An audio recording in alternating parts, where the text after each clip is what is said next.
Everybody, welcome back to another point 3 live stream Wednesday. It is July 10th, 2024, season 2, episode 11 of point 3 podcast. Thank you for joining us. We are your favorite trio of hosts. To my right, we have the legendary Spider Brando. Right below, we have the absolutely sensational Lou and myself, Hero Scroll, coming at you with general news, Marvel news, DCU news, and this week, basically kicking the Deadpool and Wolverine hype train into overdrive, starting with a Wolverine character dive, a huge deep dive. It's going to be a lot of fun. You don't want to miss it. But the best way to keep up with us, make sure you're subscribed, you're following us on all our social medias. Gents, let's get started. The 3 things that we constantly do here at Point 3 Podcast. We always say it at the end of our videos. Keep watching, keep reading, keep nerding out. Spider Brando, what have you been watching? Oh, I couldn't figure out which mic was muted or not, so I'm sorry about that. I have been watching Sonic the Hedgehog 2 as Sonic Train stays training. Over this past weekend, I got to rewatch Sonic 2, and I need Sonic 3 injected straight into my veins right now. Just eyesight all up in there. The trailer be even better. And just being able to watch 2 again was awesome. I still have to finish Knuckles, unfortunately, but now I kind of feel like my hype level is there to go back and finally finish Knuckles again. And Sonic 3 is just going to be chef's kiss. Can't wait. It's going to be, hopefully, beats Inside Out 2s, whatever that's big. That's lofty. Big business. Yeah. But you never know. You never know, but they need to drop that trailer for you so you can make a specific video that I'm sure you guys are probably tired of freaking hearing me talk about it. I only think of Comic-Con. I only think of Charlotte Heroes Con. That's all I think about. Agreed. Swear. All right. Well, second piece. Keep reading right here. The Reign of Marvel Studios. I'm about 100 deep into this one, and we're talking about Toxicity. 2008, Iron Man, Robert Downey Jr., Gwyneth Paltrow, they're doing their thing. And guess what? They're talking about Hulk in this. And boy, oh boy, is it interesting comparing Ang Lee's 2003 Hulk starring Eric Bana to the 2008 Hulk starring Edward Norton, and just how they're ragging on 2003 and like the type of character that they want to portray in the Hulk. And I thought it was really interesting that when they were designing the Hulk character, they started with him at rest instead of being the rage monster, because they wanted to showcase kind of different pieces of that. We have like an archived video about the Incredible Hulk from 2008 that maybe we'll drop one day, but this reminds me of so many things that we talked about at this point in the book. So we'll see what comes next. Edward Norton, gosh, tough cookie. Yeah, it was that video was during when they released Incredible Hulk on Disney Plus around this time last year. Yeah, so that was a fun one to make. Yeah, maybe we got to redo it. Who knows? I keep nerding out though. It's going to be kind of a redo from one a couple weeks ago, but with today's deep dive topic, Wolverine. Wolverine is my nerding out. What kicked it off for me was there was a Hot Toy picture of a new like entry level Hot Toy that they did. There's one of the like classic yellow and blue suit, but they're releasing one that is his brown suit, the brown suit Wolverine, and it comes with the what's it called?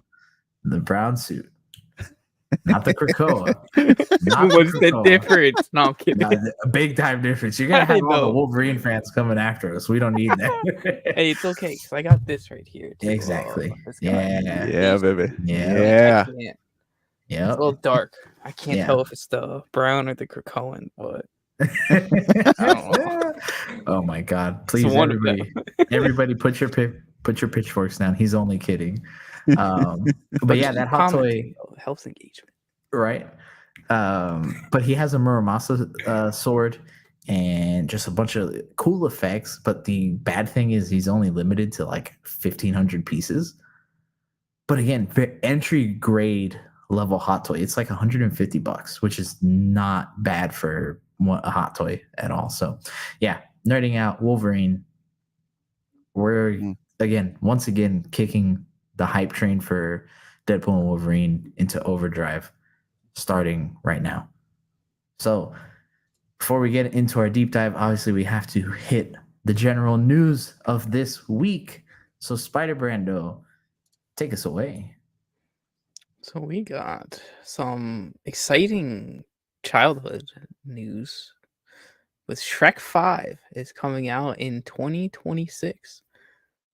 Crazy year for childhood and I guess our generation's childhoods with Toy Story 5 also supposedly coming out in 2026 as well. So that'll be cool to kind of compare which one does better or just be able to relive our childhood adventures through there. So that gets me a little hyped. Moving on, we got Inside Out 2 is now considered Pixar's best grossing movie all time in the box office. It passed Incredibles 2 and is now number 4 on the list of biggest animated films of all time.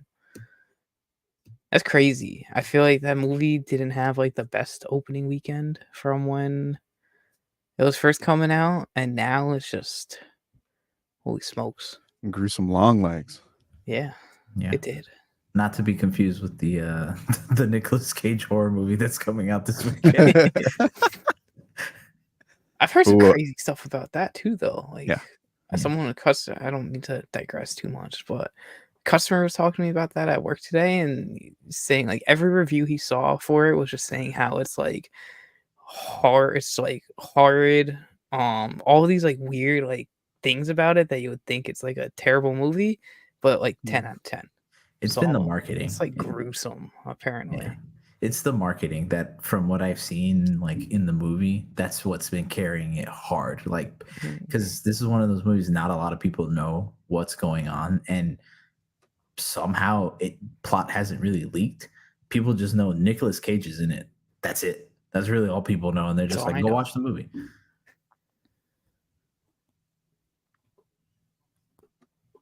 I'm probably not gonna watch it. I'm not into horror. I'll see when they add in another Nicolas Cage marathon. I just watched National Treasure and Con Air over the weekend. I was like, what am I doing? Stayed up late for this? Like, why? You just get in the Nicolas Cage mood. You should have thrown in Ghost Rider. Carry on. Carrying on to going back to some Sonic stuff. There was a rumor that Sonic 3's story is set to be an emotional one at heart, and its core screams, how does one deal with loss? And after hearing that, someone on the Sonic team is probably going bye-bye, unfortunately. But it also gets me hyped that Shadow is probably going to lose Maria, or they might show how that whole thing goes down with the Maria Eggman. I can't think of Maria Robotnik getting shot. So we'll see. The Sonic fans are thriving for it. It's kind of crazy to say that, but they did a Shadow Sonic Generations reveal the other day and had like a clip of Maria and Shadow from the beginning of the game, or the prologue in there. And some people were going wild that as soon as the voice actor for Maria walked on stage, was just like yelling to shoot her. And I'm like, that's wild. To just take that joke of, I guess, Shadow losing someone that far. Yeah, it's crazy. But it's gonna be Shadow's fault. I don't know. I mean, you know, we're hyping up all those photos. Who's holding it? Who's the one stuck with the weapon? Shadow. Yeah. Listen, Dang, I don't know much Sonic lore, so this is going over my head. But based on my extremely limited knowledge, and I'm going off of Sonic 2006 on the PlayStation 3, this sounds like the perfect opportunity for them to use Sonic to kiss a human back to life. That's all. Ooh. That's nice. Ooh. Just Spider saying. Brando, we're gonna keep surprising you weekly with Sonic knowledge. Doesn't matter Yeah. when it's from, it's just gonna come out. Yeah. I'm Okay. fine with that. Okay. Listen, man, Sorry. this is a weird 0.3 people and everyone watching. Just know you heard it here first. The Sonic volcano is going to erupt, and then people are gonna be like, I didn't even know it was a volcano. Guess what? It's massive. You just can't see it yet. Or maybe you do see it, you just don't know what's coming, but it's coming. It's coming. It's coming. Yeah. MCU walk so the Sonic verse could run. Let's not get too crazy now. That's probably our next bit of news. That's probably the other universe that might run a little further. Lou, kick us off with our DCU news. Absolutely. Hopefully y'all know the Penguin is going to start streaming September 8th on Max. Here at the Point 3 podcast, we've been on the record saying fans aren't sick of superheroes. They're just tired of rushed and lazy sequels and IP driven filmmaking. So, gentlemen, I have a question for you. And here I'm going to kick it to you first. Can a street level organized crime drama set in Gotham City succeed on Max today in 2024? 100% yes. And not to compare, but I mean, sometimes you just have to. You look at the competition, the MCU, and their last big series that kind of did really well, Echo surprised people. And I mean, even depending on if you liked it or not, that's a different conversation. But the numbers were there. People enjoyed it or at least watched it, and it did well. I'm sure this is going to, and not only does this have the hype of the Batman, so an already established IP, you have a big star name in Colin Farrell playing the Penguin. So yeah, this will succeed. I don't see this failing. Does Spider Brando echo that sentiment? I do echo that. The fans want more Reeves and the Batman universe content. Everybody liked Colin's performance as Penguin from the Batman. After the trailer came out, it seems like it has very similar tones. I could easily see it being a success. Yeah, I agree. Spider Brando, do you want to run back some more Reeves news that we got? I would love to. Matt Reeves' Arkham Asylum series is no longer moving forward, or as I like to say, forward, in HBO Max. There is a little bit of kind of things up in the air, because if you actually read the article, they say the original showrunners version isn't available. So that could lead a couple people to think that it might get reworked. Potentially could get reworked and picked up by James Gunn and the DCU to actually be like a DCU style film instead of a Matt Reeves Batman verse movie or TV show. I don't know why I said film or movie, but I'm excited either way, I guess. If we get it, I'm sure no matter what universe it falls under, it'll be good. Batman Arkham Asylum was a great game, and just the lore that Arkham Asylum could bring to either universe of background characters or whatever be awesome. Yeah, this could, if they do it more towards like each installment of the Reeves Batman verse, like this Elseworlds Batman is a different form of telling the story. I think that could work where like Batman is chapter 1, Penguin, and from what they've really been talking about, it seems like it's chapter 2. The Batman 2 should be chapter 3. If they were to do this Arkham Asylum series, it could be chapter 4, where they're maybe trying to tell the Penguin from like the crime world aspect and fleshing that out. They could do Arkham Asylum to be kind of, if they go down that route, the other villains and the law, if that's how they want to go down, keep pushing, for example, James Gordon's story. That'd be really cool. So I think this could work if they pick it back up down the line. Interesting that I was going through and digging on this, and actually a lot of people are pinning that the cancellation of this is coming from Arkham Asylum being confirmed by James Gunn that Matt Reeves is working on multiple projects, that it was supposed to be in the DCU, and because of the way the DCU is shaping out, they have just kind of scrapped this. But to Spider-Brando's point, it doesn't necessarily mean it's gone for good. And I think there's some conflicting things to being like, oh, the DCU is doing it before it actually starts. Like Gunn's already, his foot in the pot. It doesn't seem malicious from that intent. I just think that there are a lot of great shows that are going to be coming out, and that phased approach feels better if it does fall into the Elseworlds piece versus being, a follow-up to like The Brave and the Bold or something along those lines. So I don't know. I think there's a lot more smoke around this, and the internet's made it a little bit bigger than it is. But nonetheless, now we know. Yeah. And then last piece here. Man, I'm gonna butcher his name. I've been trying to say it all day, and I just can't get it out. Zolo. Help me out here. Somebody tag in. Give me his last name. There we go. I don't know how to say it either. I couldn't. It's not as tough as Vincent D'Onofrio. But while he was promoting the upcoming season of Cobra Kai, he did get a question about the Blue Beetle animated series. And he's actually seemed I watched the video of him.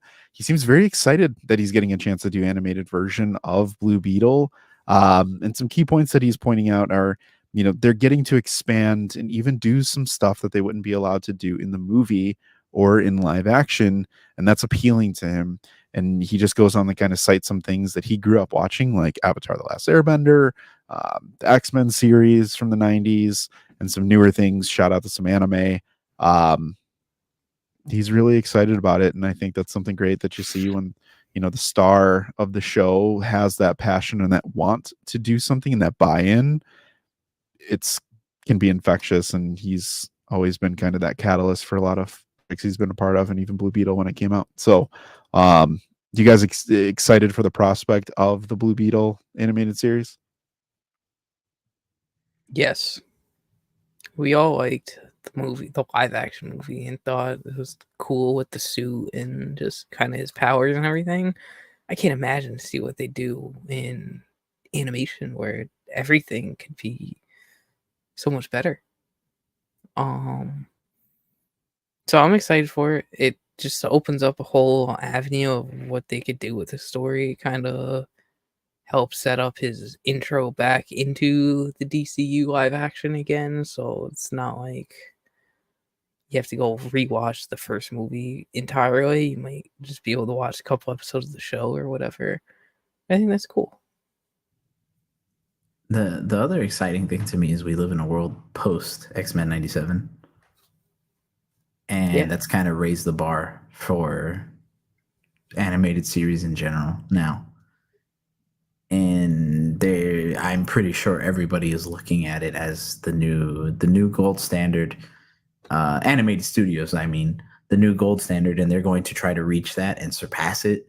So that just gets me really excited for what other things we'll be getting, especially something like this, because again, you hear us talk about it all the time, but like Blue Beetle is such a cool character that it's kind of just whatever your imagination can take you with it is as far as you'll go.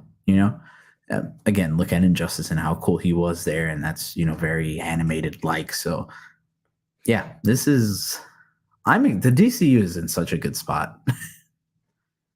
Mainline and also the Elseworld stuff. 100%. Did I just hear you confess that Blue Beetle is cool in Injustice? I've always said that he looks fantastic. You can go back and watch the tape. I've always said he looks amazing, but he is a bottom tier garbage character. That I'll stand on. Are we doing an Injustice tournament? We might have to. That would actually be pretty fun. I'll pull out my pocket Robin that I've had. He's been on the shelf. He's been on the shelf for a little bit. God, I hate Damien in that universe. Anyways, going to our next bit of news, our next section, the Marvel MCU news. Starting off with our kind of mini deep dive. Continuing on the topic of animation and implications on a live action universe, Eyes of Wakanda kind of got teased in a recent episode of the official Marvel podcast. Marvel Studios head of streaming and television and animation, Brad Winderbaum, kind of started talking about Eyes of Wakanda and said how it was going to be very connected to the MCU.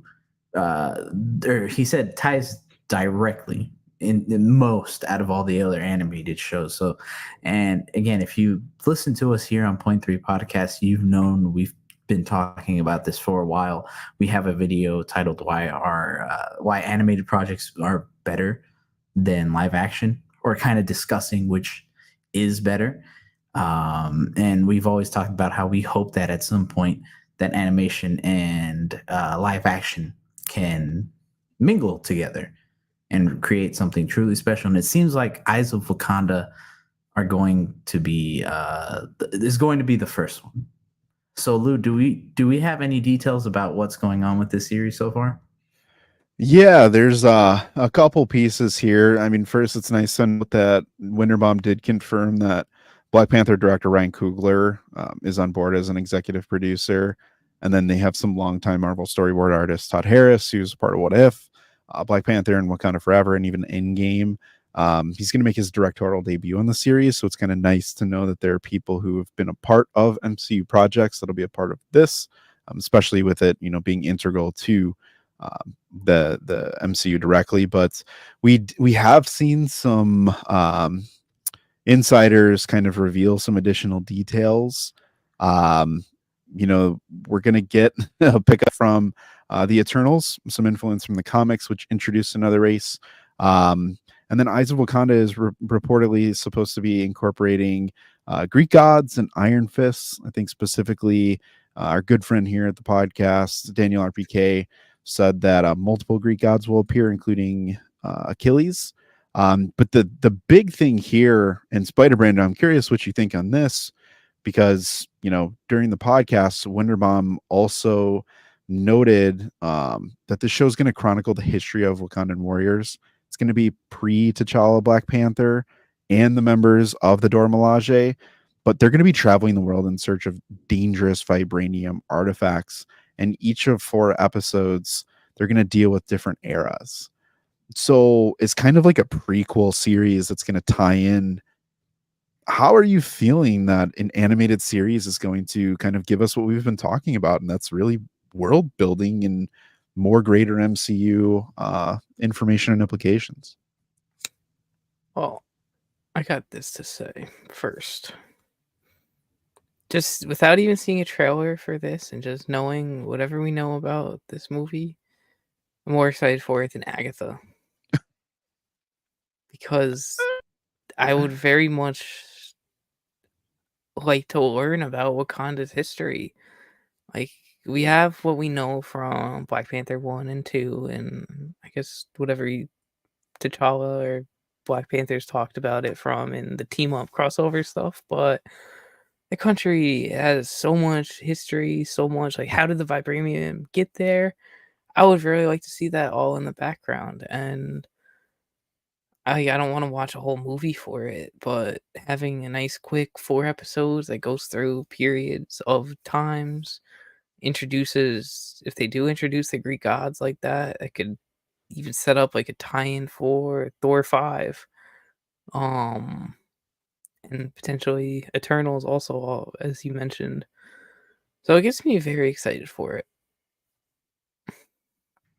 Especially with them going into Wakanda, right, and that historical place, because I think out of all the like Earth-based parts of the MCU, Wakanda's always been the most interesting. Mm-hmm. And them going into that that history, you can kind of get to play with whatever you want.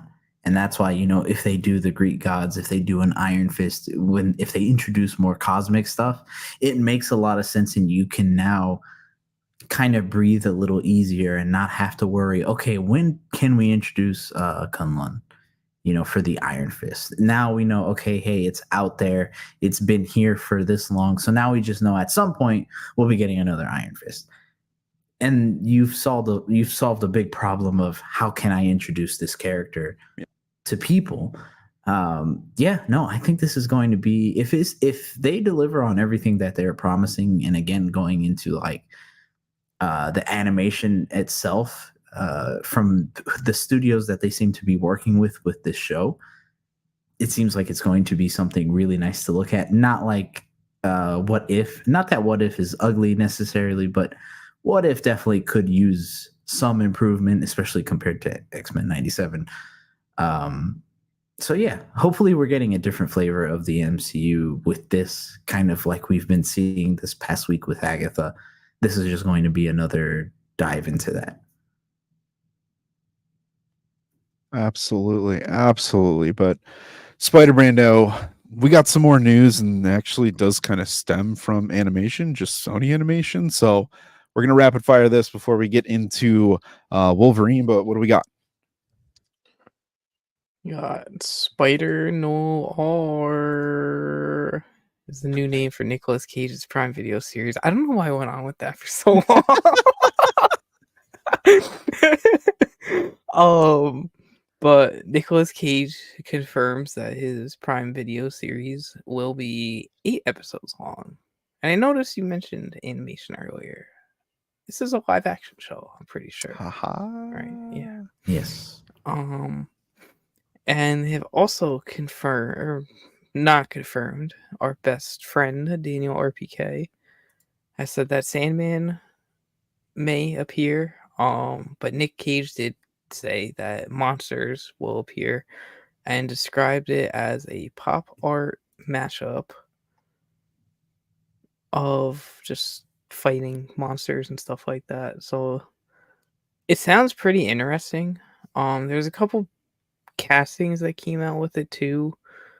I forgot exactly who they were. I'm not on point right now, but it seems interesting. I could pull it up real quick. I do have it. I mean, guys, just real quick. Just think about in this specific episode, we've talked about live action going to animation, animation going to live action, another animation going to live action. We know the DCU is going to be all over this whole long format. It's going to separate and Elseworlds and all this kind of stuff. Like, it's just so cool that we have talked about so many individual projects that are going to be balancing and bouncing back and forth to help really kind of start off conditioning fan bases to be like, it's coming, and just it's not if or when, it's awesome. So I got the names. It was Amorn Morris has been casted as Robbie Robertson. I cannot talk today. And Brendan Gleeson has been cast as the villain. That's all it says, just the villain. Mic drop on them. Just shoot. I'm the bad guy. I'm not too familiar with either of them, but I'm excited. Yeah. It gets me. I wasn't too caring about the show going into it, but now I got a nice intrigue to it. Okay. Spider-Man, are you intrigued about Giancarlo Esposito playing George Washington Bridge? No, he won't be a fixed piece of infrastructure. There's a character in the MCU that will be called George Washington Bridge. Now, George Washington Bridge does have some ties to Cable, the X-Men, Deadpool. He's known for his military background, tactical expertise. Think of it as kind of like Nick Fury, just not Nick Fury. Gents, what's the excitement level for this character? A 1. For the one scene he'll be in. Yeah. Shout out. I got a shout out though. 0.3 podcast. Oh, I like them. If you go back a couple live streams ago, back before we really knew any idea of what was going on. We just had set photos. I mean, we did kind of theorize maybe he could somehow maybe tie into mutants. And if they're going with this character, we're not too far off. We're not too far off. So no. We'll see how 3 for like 6 million now. well, that doesn't matter. Yeah, that doesn't matter for this. This is another really good example of an A-list character who people think are going to bring A-list to the screen, and it's like a D-level character that they're just going to push, and we're going to be like, I guess, like, we're excited. No, bro, get Gaia out of here. She can stay with her big old arm. I meant like as in like you bring in an actress like Amelia Clark. Yeah. And then you just give her every freaking superpower in existence because somebody just decided to clean up all the blood during one of the best battles of all time. Yeah, Kevin Feige did. Yeah. No, that was his baby. That was his baby. What an interesting choice. Secret. Very interesting. What else we got there? Or Secret Invasion. I said Secret. The other secret is Secret Wars.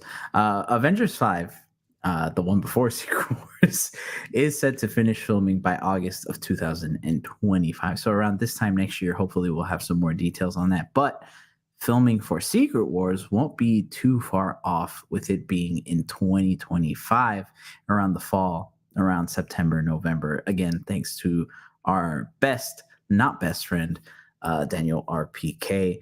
Rapid firing another bit of news. Deadpool and Wolverine's runtime has been revealed, about 2 hours and 7 minutes with credits, about exactly 2 hours without. So that's a good amount of movie. So for those of you that are scared that they are showing too much with these clips and TV spots, they're not. They are literally showing most of the same 20 seconds that we've already seen, with a little bit sprinkled in there, less than a minute each time. So it's okay. We'll be okay. If you guys didn't see it, Agatha did have a trailer earlier in the week. Our video is out on that. So if you want to see our reactions to that, go watch that video. Most of us here, I think we're kind of still in the same bucket of that. Cool. Let's move on. Yeah, I agree. Let's move on. An interesting development for X-Men 97 Season 3, right? We did get confirmation via Deadline that it is happening. Now, there has been kind of uproar, I guess you could say, in terms of who the writer is, with Matthew Chauncey being the writer for Season 3. Now, he has worked on X-Men 97 so far. Excuse me, with Bo DeMeo being the one who wrote Season 1, to much acclaim of a lot of people. But it's been also revealed that Season 2 has kind of had some revisions.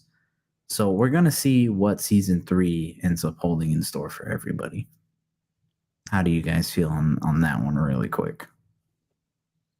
I'm just glad that they have the people who have kind of been a part of the project still attached to it. And even kind of the people that are associated with the original X-Men series are still going to be in the same room. So, you know, one person not being there, obviously that might be a miss, but at least people who are part of the success of it that kind of made the whole thing run, they're still in the same room. So very hopeful outlook that we're going to get similar-ish quality to it. We'll see how the story comes out, but should still be good. Yeah, I agree. It's nice to see that. Oh, go ahead, Spider. Now. No, I was just saying I agree with both of your guys' statements. I don't got much to add besides this X-Men 97 sick 90. Yeah, go ahead, show it off. Yeah, yeah. I missed a couple months ago, man. Dude, Wednesdays were so great to look forward to. I was like, screw the podcast. I'm watching X-Men 97. Yeah, honestly, we were excited. But no, I was going to say really quick, it is nice to see, though, that they at least are moving forward still, right? I know that they are not the same situation in any way. But if we look at the way that Marvel handled this, as opposed to how they handled Kang, instead of just continuing to move on and just, you know, show that, hey, things are moving, we're okay. This is that, we're okay. You know, X-Men 97 is okay. Please don't worry. Yeah. Just a thought. So Yeah. That's all the bit of Marvel news, guys. Did I forget anything that we need to that is super pressing? Oh, just if you like what you're hearing, hit that thumbs up, subscribe to the channel, join us next Wednesday. But we got a deep dive to get to. Yeah, we do. So, gentlemen, exactly 1 year ago, to this day, literally to this day, we got the reveal of the Deadpool and the Wolverine suit. I don't know if you guys remembered it, but it literally July 10th, Popped up on my TikTok 2023. on this day today. Yeah. We got that beautiful image of Deadpool and Wolverine walking. Literally that same Wednesday, we recorded a video that never did get to see the light of day, talking about it, talking about how excited we were for the project. Fast forward a year, we are less than 3 weeks away from seeing this movie. And I think it's needless to say, this is probably our most anticipated movie since Across the Spider-Verse. If not, I would say the more I get closer to this, my excitement is a little more. Ooh. Just a little bit. Yeah, I would say so. I would agree with that. You knew there was something else after Across the Spider-Verse. I don't really know what's coming next after this. Yeah. And you kind of had an idea of what was going on with it. Yeah. It's like we still have a lot of questions. Oh. So, but again, we're hitting the hype train into overdrive, and today that starts with a deep dive into the Wolverine character. This year is the 50th anniversary of Wolverine. That's why there's a lot of merch coming out, and it's probably why this movie is also landing on the year that it does. But Wolverine, also known as Logan or James Howlett, is probably one of Marvel's most iconic characters. I would dare say right next to Spider-Man. Right? I don't think that's that far of a stretch to say. He was first introduced in 1974 in comics. For those that don't know, his book was not an X-Men book. It was actually in The Incredible Hulk. Now, if you're a deep comic collector like myself, you know that it's debatable if his first appearance is Hulk 180 or if it's 181. Again, that's not the conversation we're going to have here. But the first teaser, at least, again, if you want to call that a first full appearance, that's up to you. But his first full teaser was at least in Hulk 180, which was October of 1974. So, gentlemen, one quick question before we kind of delve into more of his, his power set. I think a lot of people know about that, but where does Wolverine rank for you in your favorite heroes? And Spider-Man, I'll kick this first part over to you. Well, because of this bad boy, I can't say he's number one. But I would say Wolverine is probably up there in top 5 at number 4. So he's top 4. That's good. Yeah. Okay. Damn. I had to mentally go through my list again and make sure I was putting him at the right spot, That's good. Number 4. It's impressive. Who's he joining the likes of up there, just so people can understand a reference besides Spider-Man?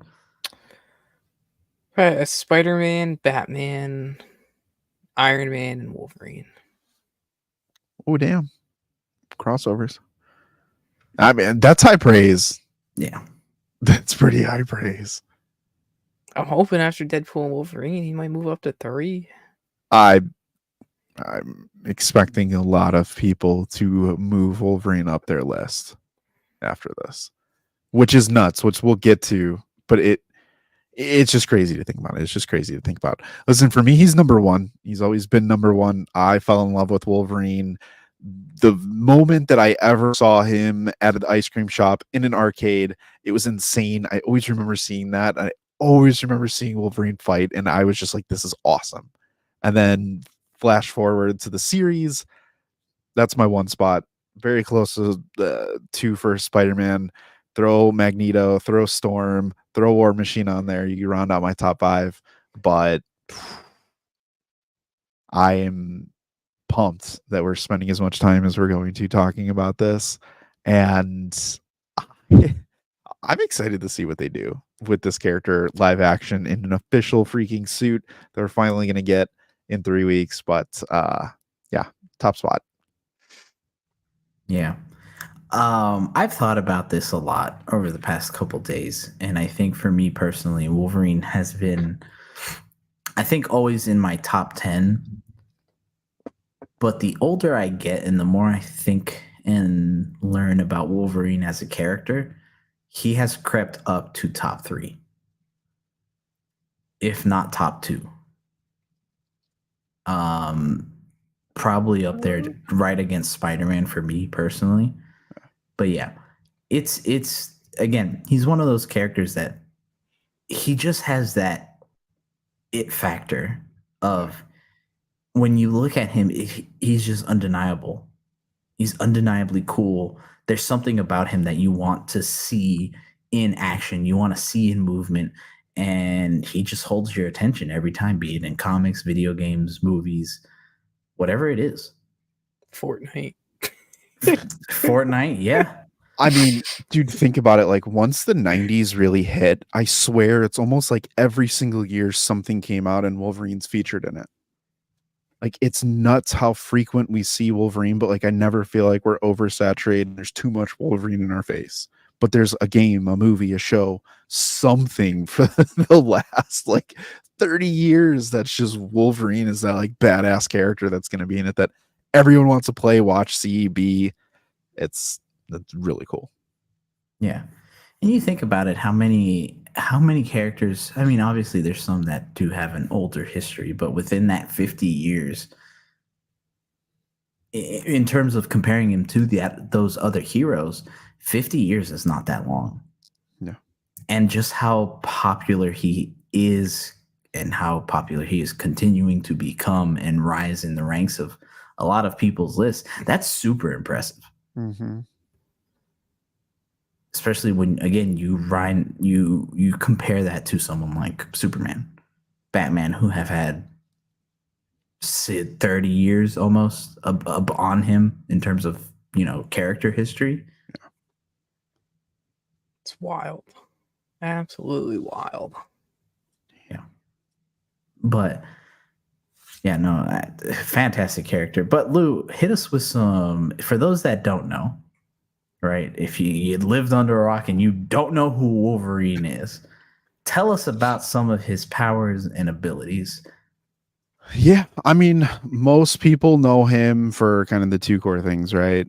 The healing factor and the adamantium coated claws.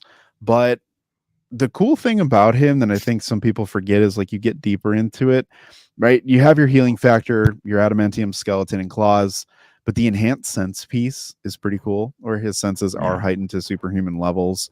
And it's always so iconic is his sense of smell. And I think that's always something that's very cool as you go through animated series and even like Hugh Jackman's Wolverine, like they make a point to kind of showcase that, which kind of does heighten his, battle acumen. But he's still got the strength. He definitely has the agility.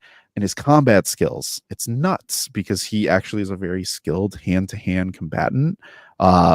He, in Marvel, was born, in the late 19th century. So he has a lot of experience, right? He's been through tons of wars, conflicts. It's kind of helped shape who he is in terms of personality and kind of his sense of justice. But, I mean, he's been alive for a long time, right? So kind of he's not immortal, but that longevity piece is still going to be there. But my favorite thing, and maybe we'll get into it, and when it comes to the gaming piece, when we talk about that, is like animal instincts combined with everything else just makes him just an insane fighter, an adversary, or you just don't want to be lined up across Wolverine.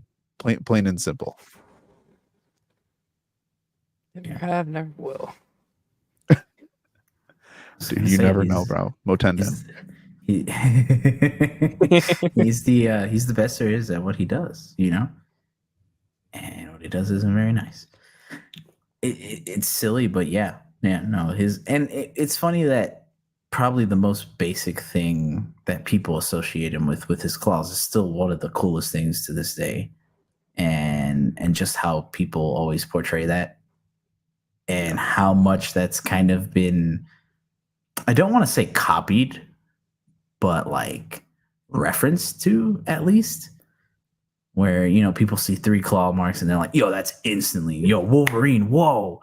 Yeah. I mean, again, tell us a more iconic character than that, or a more iconic power set, I'm gonna be honest with you real quick. I think why I really like him so much from a power set perspective is he doesn't have, like, if you go through the rankings of like, oh, is it an omega level mutant? Is it an alpha level? Something like that. Like, when you break this down and you look at characters who really can't affect anything away from them, like Cyclops is going to have his optic blast, right? He's got range. He can do all that kind of stuff. Jean, Professor X, Magneto, you can affect more things around you and manipulate, matter, like Iceman, Human Torch, those different types of characters that can kind of go beyond. But you always see Logan or Wolverine be the character who people would just put toe to toe with them.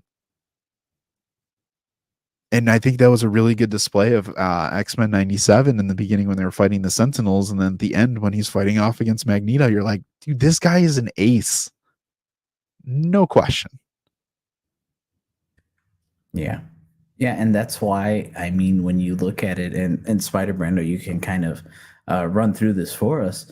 You see how many appearances outside of comics he has had. And SB, again, over to you in terms of his video games and movies. It's got a lot of video games.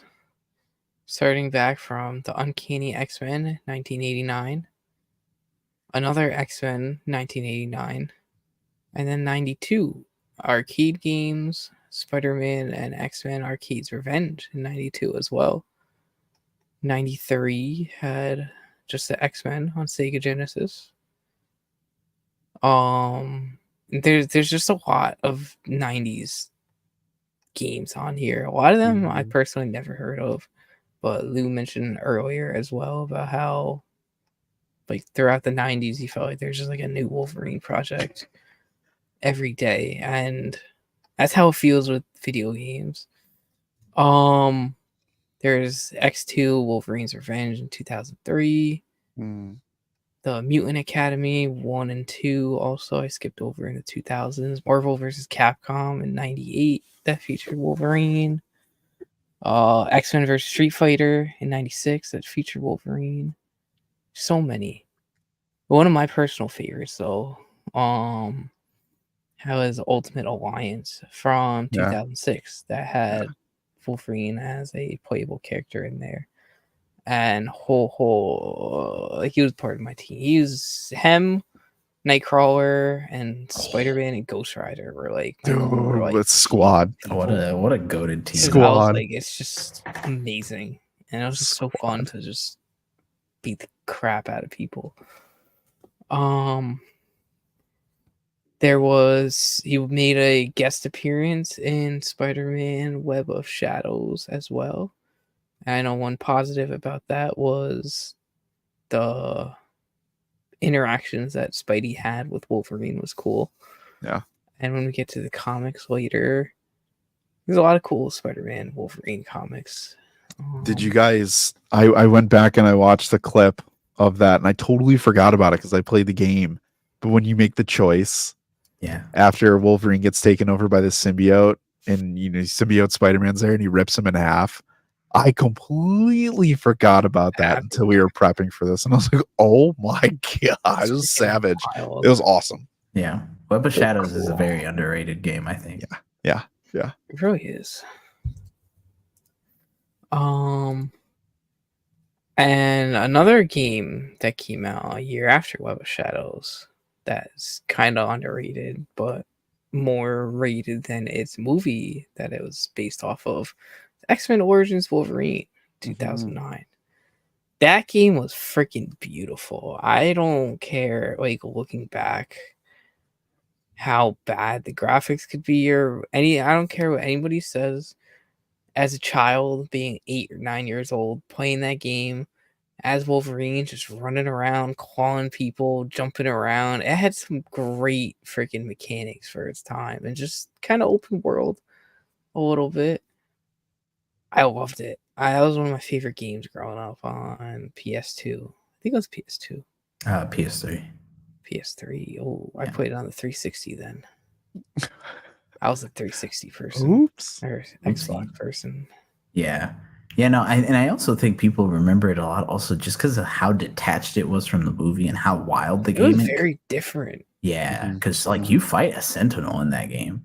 Mm-hmm. There's no Sentinels to be found in X-Men Origins Wolverine. Spoiler alert in case you haven't seen that movie, but there's not a single Sentinel in that game. But you fight a giant one actually. Yeah, it's kind of wild how the different like approach to the story they took with this. And again, only on the PlayStation 3 and 360 version because I played it. I played the PS3 version years later. I originally had it on the PSP. The PSP version follows very closely the movie. RP. Yeah, I love the PSP, but the PSP version follows very closely to the movie. Interesting. You know what's funny about that though is you go through and you look at a lot of these. A lot of these games up until this point that we're talking about, the more successful games, obviously the game mechanics and the graphics and the gameplay and all of that obviously matters. But you find a lot of people talking about these games for the story and how faithful you can play as a Wolverine. Like people know what it's like to be a Wolverine and they want to get in the game. Similar to what we just talked about not that long ago about Spider-Man 2. It's a chance for you to take control of a beloved character and kind of do what they do.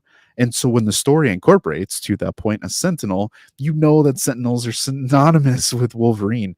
There's always those moments. And I think later on, maybe the new future Wolverine game's going to have stuff like that. But you want to have your chance to be Wolverine and just mess up a Sentinel because it's hard for him to do. He shouldn't be able to do these things, but he does. And he does it in a really cool way. That's something I always love about these games is when they get it right. And you can be and you can play and you can see it and execute it. That's like a satisfying gameplay. Yeah, 100%. And I think one SB, a big one that you said, but probably one of my favorite versions of Wolverine out there is the Marvel vs. Capcom series and just the Capcom fighting games in general, like X-Men Children of the Atom, which again, if you've been following us, there's a re-release of the collection coming out. But I always remember Marvel vs. Capcom 3, and just the way they animated his Weapon X super, his level 3, where he is just clawing across the screen, and it's just leaving claw marks everywhere, and you're messing up the opponent, and you're draining their life bar. It makes you feel like Wolverine like a tank going through people, and it's such a good feeling. You hit that berserker mode and it's over. Like that's special when it comes on and you're just done. I always remember just like screaming. There'd be a KO, and I went through controllers when I'd play with Wolverine. Just smash. Yeah, no, absolutely. But his video game appearances has really been matched up to with his movie appearances. Now, obviously, the live action, when we think about Wolverine, it is always going to be the one and only Hugh Jackman. This started back in X-Men, back in 2000, went into X2, went into X3, The Last Stand, Origins Wolverine, The Wolverine. He was basically the main character of Days of Future Past.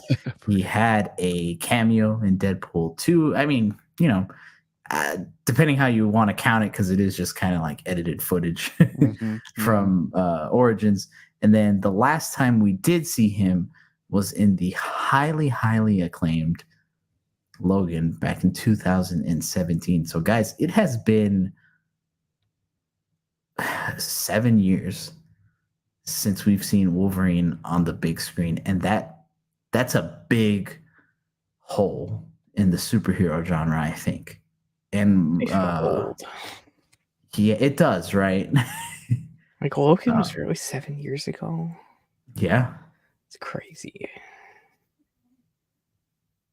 So for you guys, out of all these movies, right? Obviously, they're going to be different qualities, right? We know that some are not going to be liked, but which has your favorite, your personal favorite portrayal of Wolverine? SB, I'll let you take this one. Unless you want to think. Do you want to think on it? Days of Future Past. Ooh. Okay. Tell. Spill. I really really liked Wolverine in there, and how he was kind of the one that had to obviously go back to right wrongs. Or I haven't watched the movie in a decent amount of time, I'm not gonna lie, but well, obviously Wolverine had his huge role in there. And yeah, fair enough.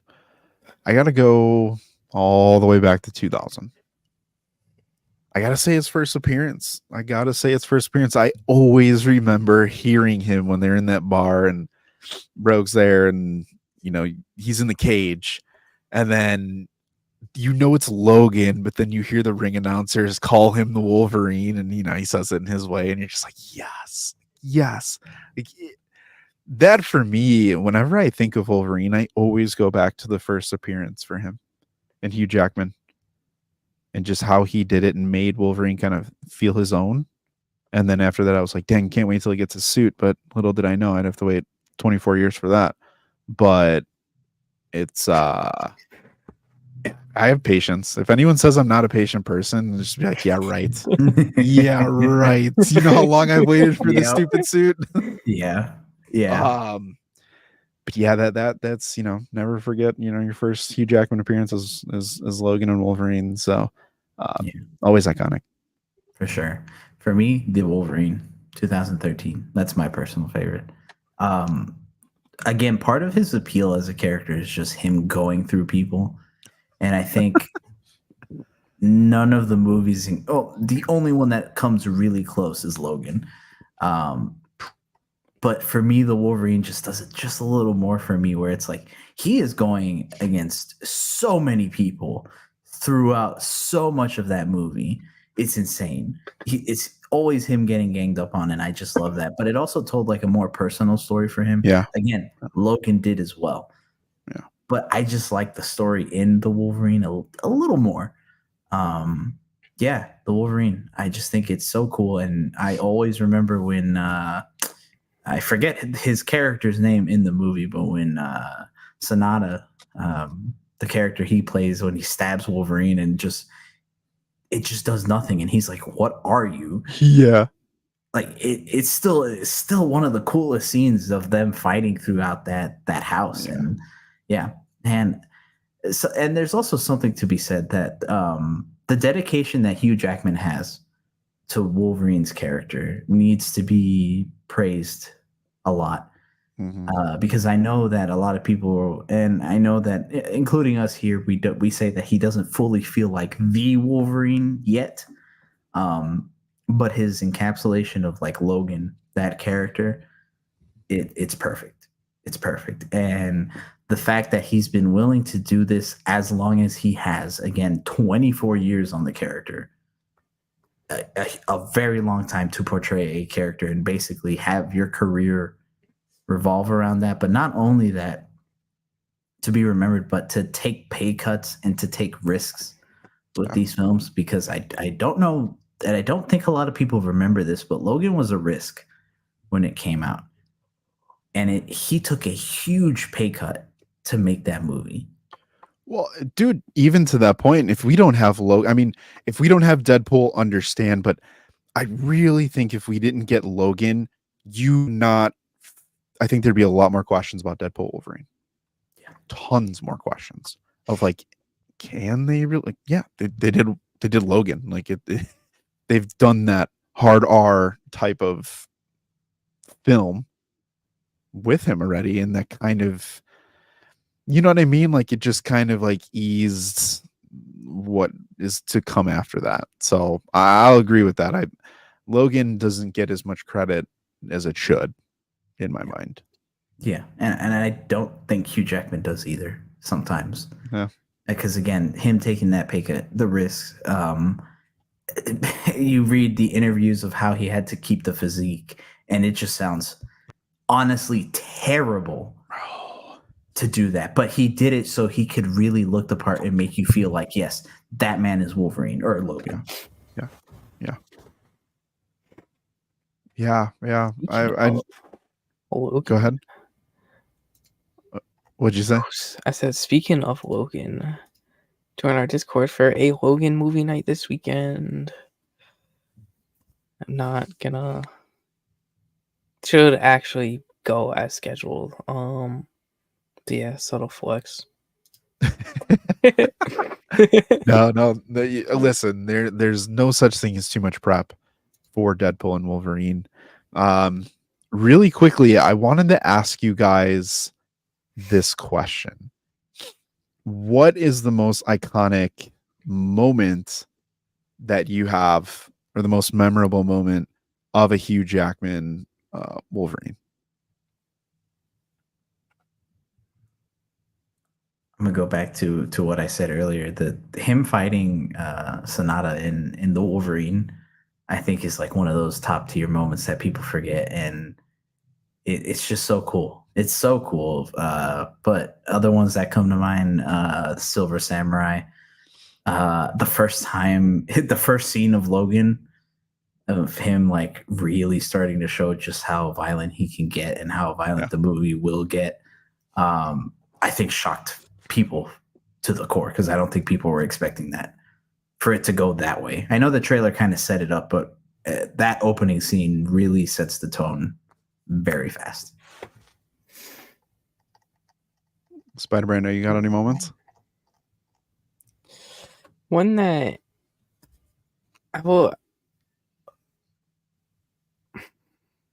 I hate this movie, but it has a very good moment in there. And Hero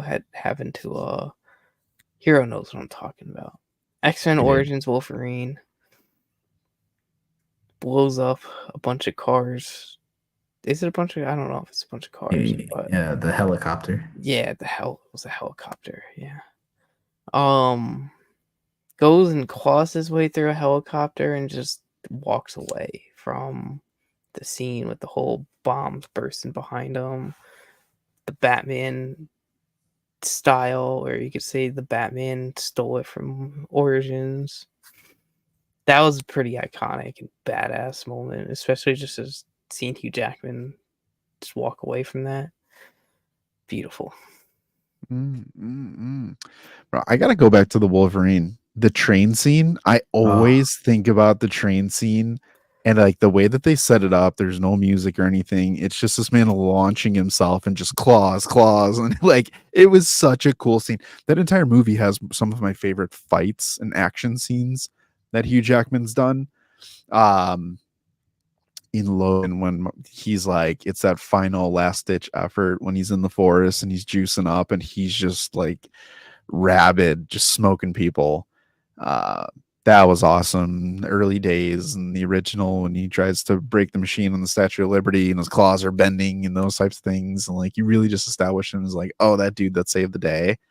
Gosh, I could think of so many more. Him busting out in like his live action Weapon X suit when he's coming out of the little tank, and he's just looking ripped and massive. That was the first thing I thought of when you said like his workout regimen. I was like, God, this guy's always yoked for this role. It's crazy. Even now, I mean, again, he didn't need to get as ripped as he did for Deadpool and Wolverine, but he did it. I know it's a little more covered up, obviously, because of the suit, but you can tell he put in the work. Oh. And if you followed Hugh Jackman on his social medias, you saw, no, he was going in for something he probably didn't need to go as in for. But dedication. It's the dedication to the character. Dedication. One last question to kind of, I guess, round out this whole chat on Wolverine. You know, I think Wolverine is one of those characters that he's given us a lot of moments, right? And we just talked about a lot of them throughout this entire part so far. Is there anything that is still like a dream moment for you that you want to see Wolverine be a part of? It could be anything. It could be film, you know, games, but what's your dream Wolverine moment? I'm always locked and loaded with Wolverine crap. Go for it. Unload all of them, because I think that's what we need. People need to remember he's a dream character. Yeah. Oh my gosh, yeah. From a live action perspective, Hulk versus Wolverine, Wolverine team up with Spider-Man, Wolverine and the Avengers. If I can get those as him as kind of like that solo crossover type of character, I'm fine with that. Because the thing that I've always liked, and you saw this kind of in the animated series, is sometimes he feels like that rogue, like floating type of character. Sometimes it's like, are you really a part of the X-Men? Are you the leader of the X-Men? Are you the ace of the X-Men? What kind of, where do you fit? You know, especially, you know, if he's kind of beefing with Scott over Jean, or he's kind of doing his thing of just, I'm just going to be badass and not listen to any rules, and I'm unhinged. Like, don't touch me, because if you do, you're going to lose a hand. That kind of stuff I would love to see in live action. But for me, live action, it's just moments. I would love to get that. Yeah, I know 180, 181. What's the first appearance? But it's not going to be a tiger stripe suit. It's going to be this one that we have here. It's more of astonishing-ish like. But if in 3 weeks I see the Hulk and Wolverine go at it somehow, some way, I'll lose it. I'll flip a chair. I don't know. I'll take my shoe off and throw it at the screen. I don't know what I'll do, but that would be number one. Yeah, bro, that would be number one. That would be my Cap with, you know, finally having his Mjolnir moment. That would be heat. I would love that so much. Well, you kind of but you kind of said all the ideas I had for my top Wolverine moments. I stole them. Sorry. But I guess I will go with a very specific one. A reimagination of the Todd McFarlane Perceptions storyline from the Todd McFarlane Spider-Man comic run, where Spidey and Wolverine pretty much team up to chase after Wendigo and find out like what's going on with a bunch of murders and stuff. That was one of the first comics I've read getting into comics. I remember I got like the Todd McFarlane spin-off, not like his Amazing Spider-Man run, but his like, it's legit just Spider-Man series. And that was, I believe, like one of the last issues in there to read. And I was just blown away. I was like, holy shit, we got Wolverine in here. And just their whole dynamic together was awesome. So if I could get that on the screen for like a movie, I don't know how the heck it's gonna happen, but that would be cool. That'd be clutch. And then if they get a Deadpool in there too, of just Spidey, Wolverine, and Deadpool, $3 billion movie. That would be freaking $3 zillion. They're $1 billion each. Yeah. They're $1 billion each. What about your hero? You know, a team up that I really want that I think is really not a lot of people think about, Wolverine and Cap. Oh, bro, I'm all for that. What is it, like season 5, episode 3, or something like that? The animated series when you get the OG team up. I might be missing on that, but I would love, not Sam.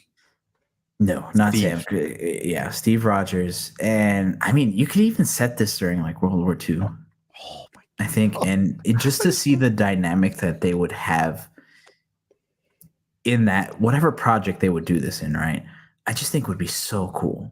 It would be so insane to see, and again, you would start to establish more of your world building type stuff, where you show that these characters have history outside of like the like quote unquote mainline, main storyline. And Wolverine and Cap is one of those team ups that just makes sense, right? Because Cap, majority of the time, has a lot of people's respect. And Wolverine is someone that doesn't respect a lot of people, but Cap is one of those that he clearly does, because he knows who he is and what he does. And just how their sense of like justice and duty goes together. Mm-hmm. You wouldn't think that about Wolverine, but that's the beauty of Wolverine's character. He's not as one-dimensional as people think and don't realize sometimes. So yeah, I think that's probably my other dream team up, aside from what you guys said, because I do kind of agree that if Wolverine and Hulk fight each other and it is a glorious mess of a battle and it's just genuine, like they are tearing at each other full force, I'm ripping the Regal Cinema chair off the floor. I'm just letting them know right now. Bill me for it later. Yeah. It'll cost me everything I got, but you know what? It's an expense. That's expensive. But what better movie to pay for?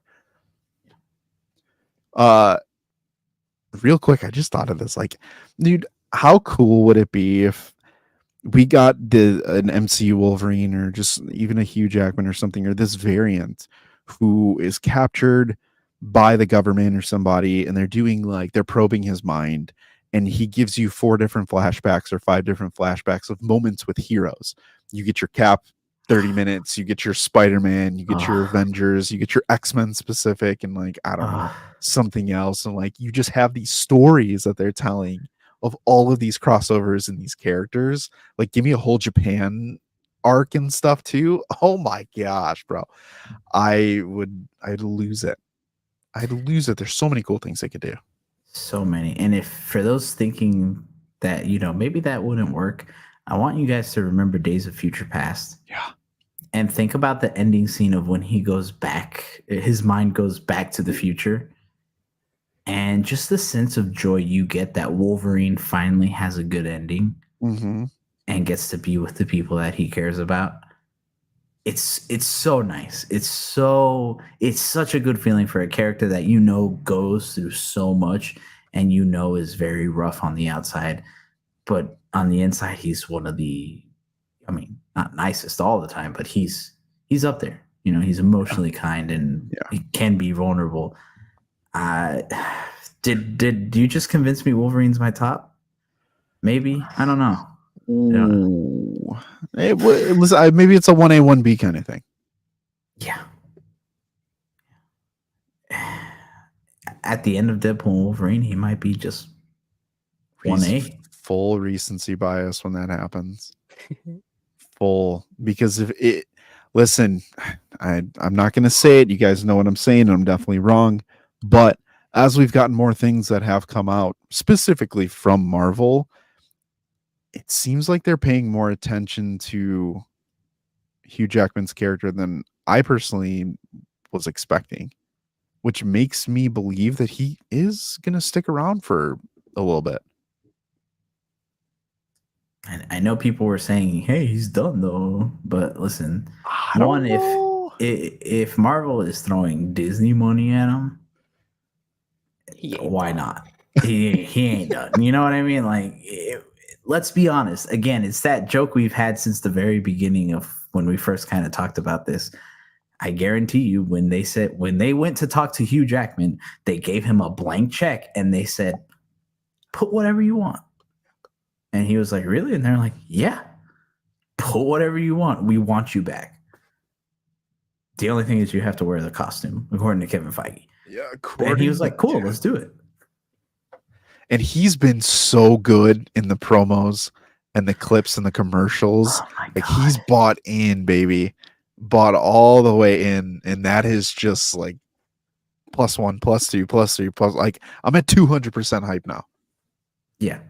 And it goes to show that when you have people who genuinely care and love the project that they're going for, and it's clear that Sean Levy, Ryan Reynolds, Hugh Jackman all have a love for what they are making in this, it shows very much, especially the fact that I think it also came out like last week that Ryan Reynolds and Hugh Jackman, they're going to team up again, but for something non-superhero like. So you can see that the friendship is there.